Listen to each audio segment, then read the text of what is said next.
Our hearts beat to the city streets. We began to feel the fire. We rise like tall buildings as the chemicals, they take us higher.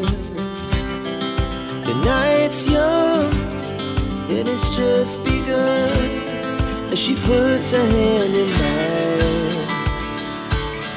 We wanna chase the night, wanna dance to the light, pull the stars from the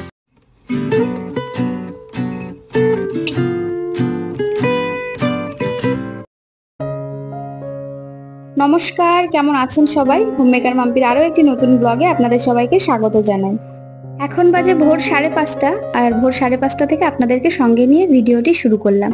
আশা করছি ভিডিওটি আপনাদের ভালো লাগবে। আজকে আমি আপনাদের সঙ্গে share করব আমার আর্লি মর্নিং রুটিনটা। ম্যাক্সিমাম দিনগুলোতে একটু বেলার থেকে ভিডিও শুট করা হয়, তো আর্লি মর্নিংয়ে আমি কি কি কাজ করি সেগুলো ঠিকঠাক মতো আপনাদের সঙ্গে শেয়ার করা হয় না, সেগুলো স্কিপ হয়ে যায়।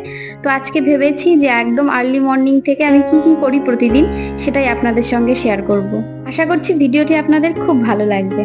যে দিনগুলোতে আমার ছেলের স্কুল থাকে তো সেই দিনগুলোর মর্নিং আমার এরকমই কাটে। সকালে ঘুম থেকে উঠে একটু ব্যালকনিতে গিয়েছিলাম, তো সকালে ঘুম থেকে উঠেই আমি একটু বাড়িতে পায়চারি মারি। তো পায়চারি মারলে আমার ভালো লাগে, কারণ সেই টাইমটা ভীষণ নিস্তব্ধ থাকে, কোনো আওয়াজ থাকে না, কোনো লোকজন থাকে না, কোনো চেঁচামেচি থাকে না।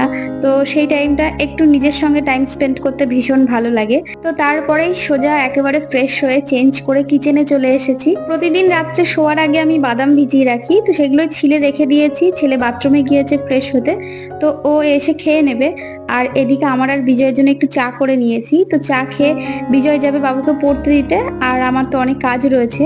আর আজকে চায়ের সঙ্গে একটু শুকনো মুড়ি নিয়েছি, কারণ বিস্কিট খেতে আমার তেমন একটা ভালো লাগে না, আর সকালে খালি পেটে তো চা খেতে নেই, তো সেই জন্য একটু মুড়ি নিয়েছি। আর এত সকালে ওই চানাচুর ফানাচুরও খেতে একদমই মন চায় না, তো সেই জন্য এই যে চা খেয়ে ওদিকে বাবু পড়তে চলে গিয়েছে, বিজয় পড়তে দিতে গিয়েছে, আর এদিকে আমি চলে এসেছি ঘরের কাজগুলো সেরে নিতে।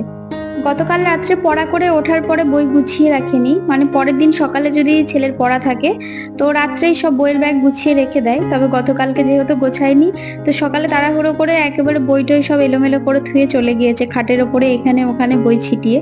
তো সেগুলো মোটামুটি গুছিয়ে রাখলাম, কারণ ও যখন পড়ে আসবে আবার স্কুল যাবে, তো সেই টাইমে আবার সব বই টইগুলো এলোমেলো হবে। আর আমি বই রেখে দিলে নাকি গুছিয়ে রাখলেও খুঁজে পাই না, তো সেই কারণে ওর বইয়ে আমি খুব কমই হাত দেওয়ার চেষ্টা করি। ও নিজের বই খুব ভালো করেই গুছিয়ে রাখে দায়িত্ব করে।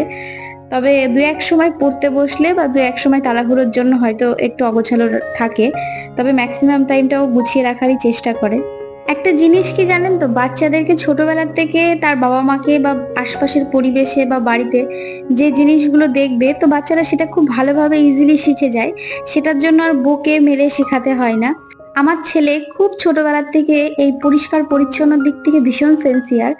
খুব ছোটবেলা থেকেই, মানে 3 বছর বয়স থেকেই ও বাইরে থেকে আসলে পা ধুতে হয় বা বাথরুম করার পরে পা ধুতে হয়, এই বেসিক জিনিসগুলোকে কোনোদিন শেখাতে হয়নি।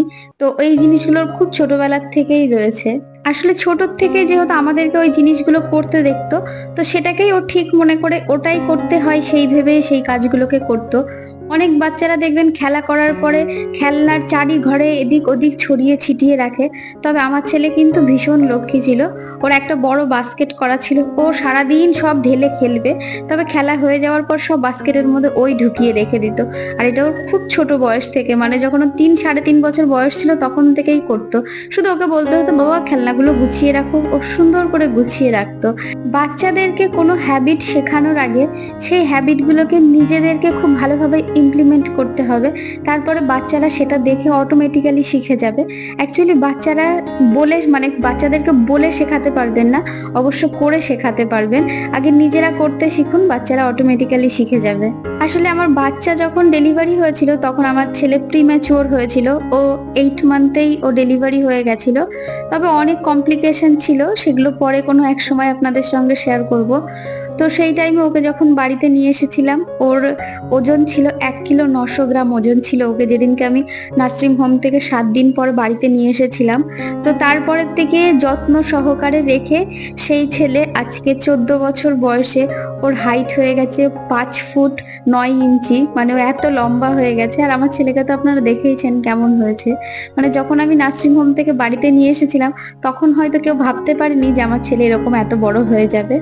যাই হোক, বলতে পারেন যত্ন। আর আমার মা আমার ছেলের জন্য অনেক কিছু করেছে, মানে মা না থাকলে হয়তো আমি জানি না ওইটুকু বাচ্চাকে আমি কিভাবে মানুষ করতাম।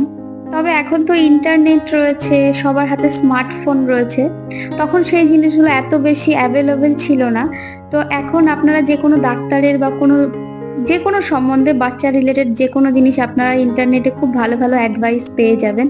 তবে তখন সেই মুহূর্তে আমাকে অ্যাডভাইস দেওয়ার মতো তেমন কোনো লোক ছিল না। আর সেই সময়টা আমার বয়স যেহেতু অনেক বেশি কম ছিল, আর সত্যি বলতে আমার পুঁথিগত বিদ্যা তো সেরকম নেই, খুব বেশি শিক্ষিতও না আমি। তো সেই টাইমে কি করতাম, মানে আমার ছেলের কিছু একটা ছোট্ট কিছু হলেও আমি ডাক্তারের কাছে ছুটবো, ডাক্তারের সঙ্গে কথা বলে বই নিয়ে আসতাম, বই পড়ে ছেলেকে কিভাবে মানুষ করতে হয় প্রচুর বই পড়েছি একটা সময়। কোন খাবারটা খাওয়ালে স্বাস্থ্য ভালো হবে, কোন ফলটা খাওয়ালে মস্তিষ্ক ভালো হবে, মানে A to Z সবকিছু বই পড়ে দেখে দেখে ছেলেকে করতাম। সমস্ত কিছুই করেছি, কোনো কিছু ত্রুটি রাখিনি। সেই টাইমটার কথা বলছি। আসলে কি বলুন তো, একটা মেয়ে যখন মা হয় মানে তার জীবনটাই যেন পাল্টে যায়। আর মায়া, মমতা, স্নেহ এই জিনিসগুলো খুব কাছ থেকে ফিল করা যায়। যতক্ষণ না আপনার নিজের সন্তান হচ্ছে ততক্ষণ সেই জিনিসগুলো রিয়েলাইজ করা যায় না সেইভাবে আর কি। এই কারণেই হয়তো পৃথিবীর মধ্যে সব থেকে শ্রেষ্ঠতম সম্পর্ক যদি কিছু থেকে থাকে সেটা হচ্ছে মা আর তার সন্তানের সম্পর্ক। আমি আমার নিজস্ব কিছু এক্সপিরিয়েন্স বা আমার নিজের কিছু অনুভূতি আপনাদের সঙ্গে শেয়ার করলাম। জানি না আপনাদের কেমন লাগবে, ভালো লাগলেও বলবেন, খারাপ লাগলেও বলবেন অবশ্যই। আমি সবসময় বিশ্বাস করি প্রত্যেকটা মানুষের দৃষ্টিকোণ আলাদা হয়। হয়তো আমার কাছে যে জিনিসটা ঠিক আরেকজনের কাছে সেটা ঠিক নাও হতে পারে, বা আরেকজনের কাছে যেটা ঠিক আমার কাছে সেটা ঠিক নাও হতে পারে। আমি যদি কোনো কথা ভুল বলে থাকি বা আমার জন্য যদি কারোর কোনো খারাপ লেগে থাকে অবশ্যই আমাকে বলবেন, আমি সেটা শুধরে নেওয়ার চেষ্টা করব। তবে এদিকে কথা বলতে বলতে কিন্তু আমার অনেক কাজ এগিয়ে নেওয়া হয়ে গেছে। ঘরের সমস্ত কাজ সেরে চলে এসেছিলাম রান্নাঘরে। আর এসে ওই যে একদিকে ডাল আর ভাত চাপিয়ে দিয়েছিলাম। ডাল করেছি আমড়া দিয়ে, আর আমড়া দিয়ে ডালটা খেতে কিন্তু মন্দ লাগে না, বেশ ভালো লাগে। তো আমড়া দিয়ে ডাল করেছিলাম, আর একটু পাঁপড় ভাজা আর পটল ভাজা করে রেখেছিলাম তো বিজয়কে আর বাবুকে খাওয়ানোর জন্য। তো বিজয় বললো তুমি ছেলেকে টিফিনে কি দেবে? আমি বললাম আজকে একটু চাউমিন করে দিই। তো বললো তাহলে চাউমিন করছে, তাহলে আমাকেও চাউমিনটাই দাও, সকালে ভাত আর খাবো না, চাউমিন খেয়েই যাবো। সেই কারণে চাউমিন একটু বেশি করেই করছি। আর এদিকে বাবুও পড়ে চলে এসেছে। আর এই চাউমিনটা করলেই না আমার ছোটবেলার কথা মনে পড়ে যায়।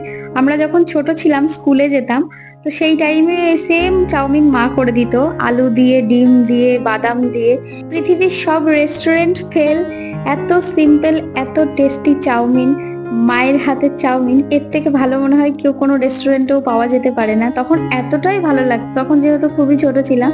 আর তখন তো এত সস টসের প্রচলন ছিল না, ক্যাপসিকাম সস এইগুলো দিয়ে ফ্যান্সি ভাবে খুব ভালোভাবে চাইনিজ কোনো চাউমিন বানিয়ে দেওয়ার মতো মারা তো সেইগুলো পারতো না। আমার মা তো আজও পারে না। যে কোনো নতুনত্ব কোনো খাবার খেতে হলে মা বলবে মাম্পি তুই কর তুই কর, তো আমি মাঝে সাঝে করে দিই। তবে কি বলুন তো, মায়েদের হাতের ওই পুরোনো দিনের খাবারগুলোই যেন শ্রেষ্ঠ। আমার কাছে তো ভীষণ প্রিয়। যত ফ্যান্সি খাবারই হোক না কেন সেগুলো রেস্টুরেন্টে বসে একদিন দুদিন খাওয়া যায়, তবে প্রতিদিন ওই মায়েদের হাতের পুরোনো খাবারগুলোই তৃপ্তি করে খাওয়া যায়। রেস্টুরেন্টের খাবার এক দুদিনই ভালো লাগে, প্রতিদিন একদমই ভালো লাগে না। তো যাই হোক, ওদিকে বাবুকে খেতে দিয়ে টিফিন বক্সও রেডি করে দিয়েছি, আর বাবু রেডি হয়ে যে স্কুলে বেরিয়ে যাচ্ছে। তবে বিজয়কেও দিয়ে দিয়েছিলাম, ও খেয়ে বেরিয়ে গেছে একবারে, বাবুকে স্কুলে দিয়ে ওর কাজে বেরিয়ে যাবে। আর আমি এদিকে আমার জন্য নিয়ে বসে পড়েছি খেতে। তো আজকের ভিডিওটা এখানেই শেষ করব। আর আজকের ভিডিওটা আপনাদের কেমন লাগলো অবশ্যই কমেন্টের মাধ্যমে আপনাদের মতামত জানাবেন। ভালো লাগলে একটি লাইক করবেন, আর যারা নতুন বন্ধুরা আছেন যদি আপনাদের ভিডিওটা একটু ভালো লেগে থাকে সাবস্ক্রাইব করে আমার চ্যানেলের পাশে থাকতে পারেন, আমার পাশে থাকতে পারেন। তো যাই হোক, আবারও দেখা হবে নতুন কোনো ভিডিও নিয়ে। ততক্ষণ সুস্থ থাকবেন, ভালো থাকবেন, টাটা।